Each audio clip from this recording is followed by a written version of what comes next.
Anyways, just so you guys know, this episode was not sponsored by Cocomax.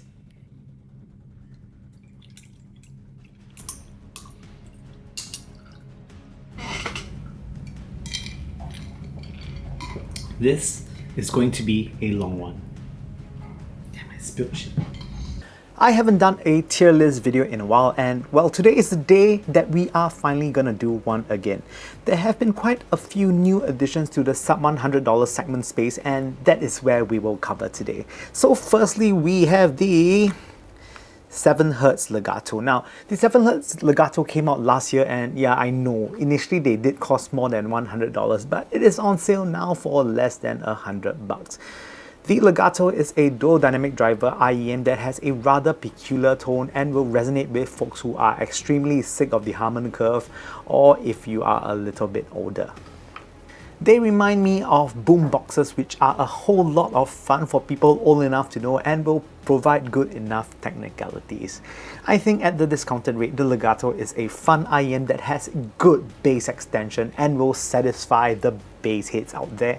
Vocals are prominent enough to be distinct and to keep the balance to the overall tonal color. In today's market, I won't consider the Legato to be blind buy worthy, but it is certainly very good. So where would I put it?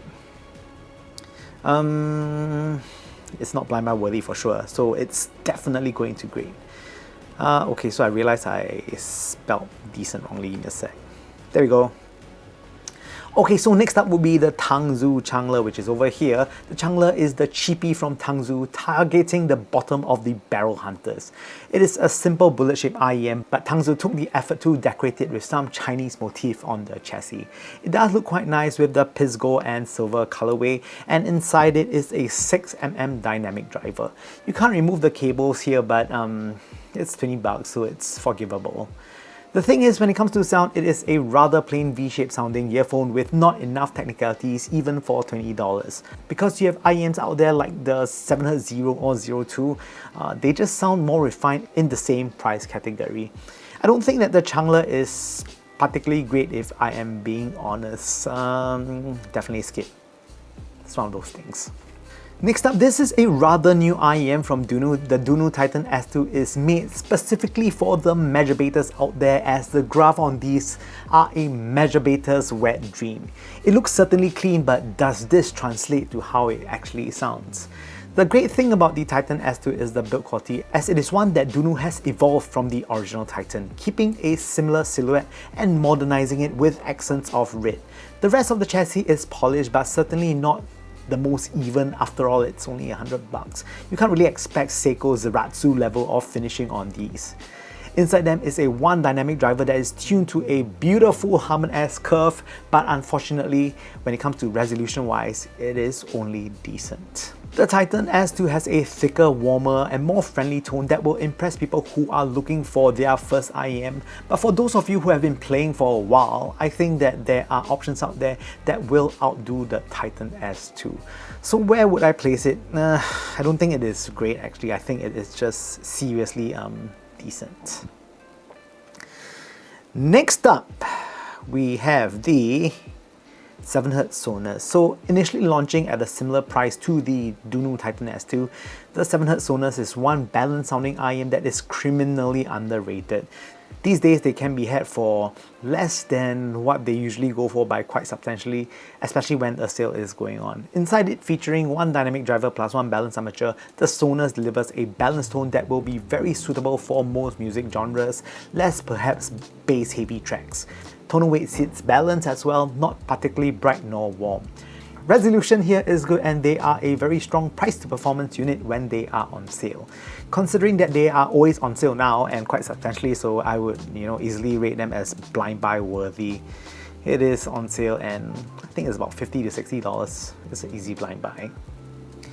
Next up, we have the Truthear Gate. Now, the Truthear Gate is the successor to the Hola, which was one of the earphones that put Truthears on the map. The Gate has large shoes to fill. It does something right and others quite wrong. Firstly, I like how Truthears made the Gate sound more exciting with a little bit more elevation in the upper mids compared to the Holas. This made them less flat sounding and a little more vocal prominent.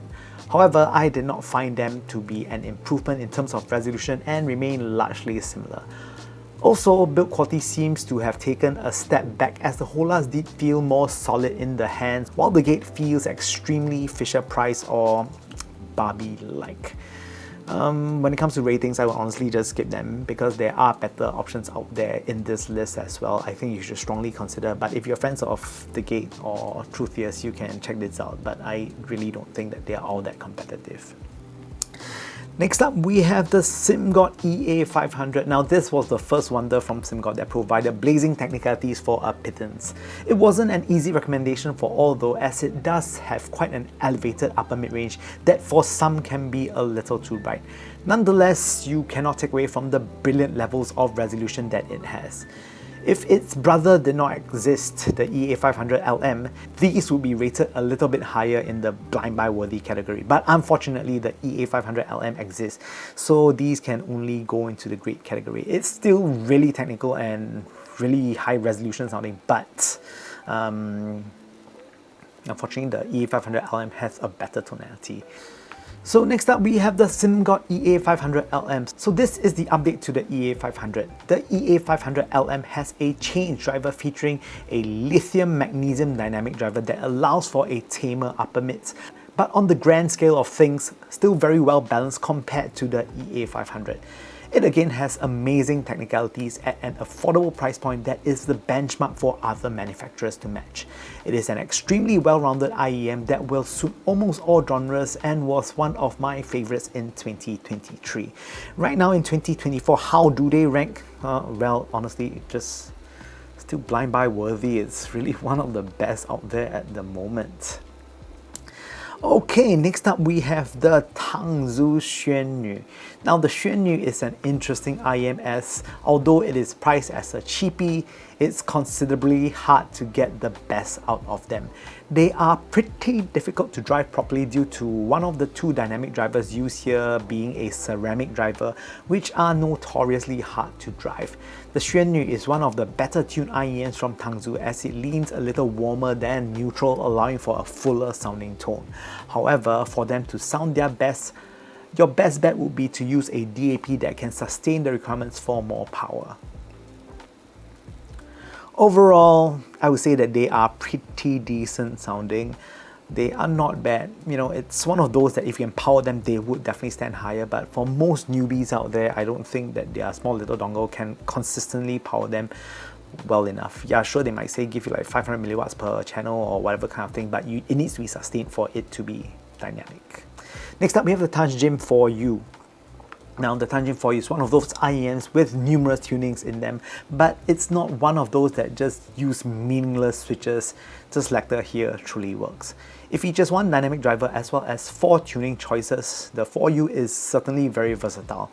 I like 3 out of the 4 tuning, which features an increasing amount of bass, which adds body to the sound of the IEM. The only slight letdown was the reference tuning, was that the driver wasn't resolving enough to sustain such a tuning, as the main point of such a tuning would be the resolution. It is decent but not high resolution enough to be interesting. But despite that, you still have 3 delectable tunings that many would be happy with. Honestly, these are great. They are certainly very enjoyable to listen and you can just switch things up very easily with the turn of a switch. Next, we have the Kinera Celeste Pandamon 2.0. Boy, that is a mouthful. I will always remember the original Pandamon to have that monstrous looking panda on the faceplate. The second iteration does not include that anymore, fortunately.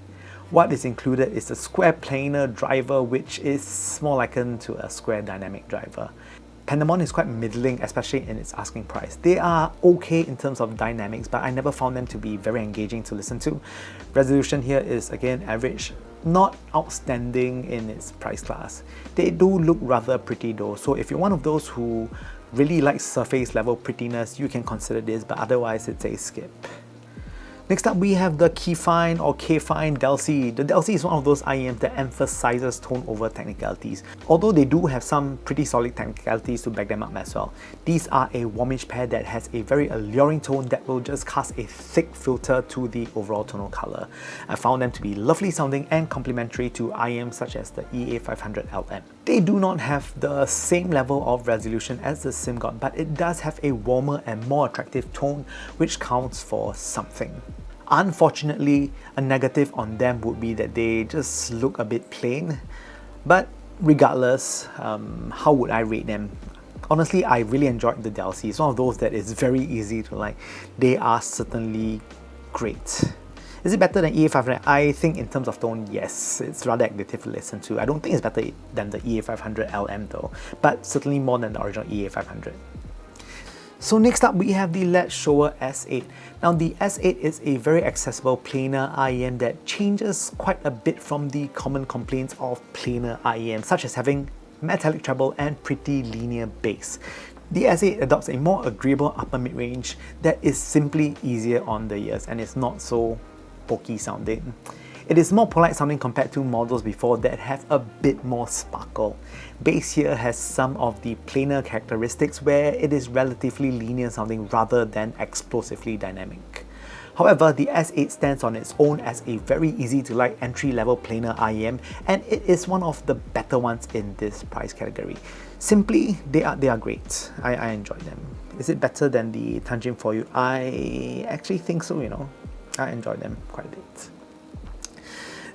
So next up, we have the 7Hz Zero. For many folks, the 7Hz Sounds Note Zero is their entry point to a good quality, entry-level, leaner sounding IEM. And even in 2024, I still found them pretty amazing as it serves to be an eye-opener for folks new to the hobby. Most people new have the impression that a good pair of earphones must have pounding bass, but the Zero here proves that you do not need that for a pair of earphones to be enjoyable. They are surprisingly technical sounding for the price as well. Also, the plastic body actually feels really good with no creaking at all as well. So in terms of rating, if you don't have them or are looking for an interesting, unfamiliar, leaner signature, the Zero is a very good low-cost IEM to try with a different sort of signature. Even with that said, I think that they are simply just blind buy worthy. It is very easy to like and certainly one that will open you to more different signatures. Of course, talking about the Zero next, you have to talk about the Zero 2. So the Zero 2 is the counterpoint to the original Zero by featuring a fuller sounding tuning with a fuller bass section that is decidedly more fun than the original Zero. That can be viewed as being rather serious. This is the funner sibling. It allows you to feel more of the pulse and the beat of the music with certainty, and certainly more easy to enjoy than the original. They do sacrifice a tad bit of resolution for this fun though, but it serves to be another meaningful alternative to the entry-level segment. Although more fun sounding, it is less unique than the original Zero, but still a very solid performer. They won't be in the same category as the original Zero. I will put them as great, definitely behind the EA500. Next up would be the ZIIGAAT Nuo. So the Nuo is ZIIGAAT's entry to the bottom of the barrel segment, and they opted to use a liquid crystal polymer dynamic driver, which is one of my favorite materials for a dynamic driver, which appeared a long time ago first in the Sony EX1000. It provides a very cohesive balanced sound that serves to be an alternative to the 7Hz Zero and Zero 2, and I think they kind of sit in between the original Zero and Zero 2, so it's definitely one that is good sounding. I think they can be here. And lastly, we have the Simgot EW200. Now the EW200 features a solidly built chassis with glossy shells, but it isn't the most even of polishes, but still rather pretty. Inside it is a single dynamic driver, and that allows it to be very coherent sounding. The EW200 features an energetic upper mid-range that for me really emphasizes female vocals, and I really enjoy this. There was a reason why these are really popular as well, as they deliver fantastic value. So the EW200 is one of those that is very easy to like. For me, I think these are easily blind buy worthy. It's not better than its more expensive sibling, but in its price class, I think it's certainly very easy to like. And yeah, with that said, this is my tier list for a sub $100 price class. If you are looking for something in this price category, these are my certain recommendations. Now, if your earphones don't appear on the list, don't worry, alright, because everybody's listening is different. So these are my top picks. With that said, I hope you guys enjoyed this week's episode of the Super Chong Super Audio Show. Do you guys like this tier list style content? Please let me know in the comments below. If you do like, I'll do more of them. But the thing about tier list videos is that they take some time to do, because for me, I will put the names of every IEM and picture together so that you guys can blow them up and see them clearly. With that said, I hope you guys enjoyed this week's episode of the Super Chunk Super Audio Show. If you like content so far, please kindly press the like and subscribe right here down below. It will help me out immensely. And with that said, I hope to see you guys soon.